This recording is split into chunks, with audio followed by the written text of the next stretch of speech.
Praise the lord. ప్రభువైన యేసుక్రీస్తు నామములో మీకు శుభం కలుగునుగాక. ఈ రోజు దేవుని వాగ్దానం, నా సన్నిధిని నిలిచే భాగ్యము నీకిత్తును. జకర్యా 3:7.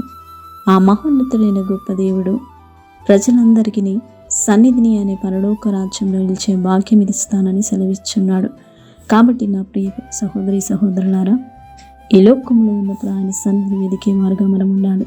ఆయన నామమును గణపరిచి మహిమపరిచేవారిగా, ఎల్లప్పుడూ కృతజ్ఞత కలిగి ఆయన మార్గంలో నడిచి ఆయన కృప కొరకు కనిపెట్టుకుని వారుగా మనం ఉన్నట్లయితే నిశ్చయముగా దేవుడు తన సన్నిధిలో నిలిచే వాక్యం మనకు అనుగ్రహించును.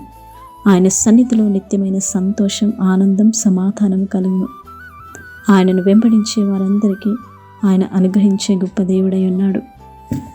క్రీస్తు యేసునందు విశ్వాసం ఉంచి దేవుని కృప కొరకు కనిపెట్టుకున్నట్లయితే నిశ్చయముగా దేవుడు ఆయన సన్నిధిలో నిలిచే భాగ్యము నీకును నీ కుటుంబానికి అనుగ్రహించునుగాక. ప్రార్థన. పరిశుద్ధుడ, ప్రేమగల తండ్రి, కృపగల దేవ, కనికరం గల తండ్రి, మహోన్నతుడ, మహాగణుడ, నీకు స్తోత్రములు చెల్లిస్తున్నా.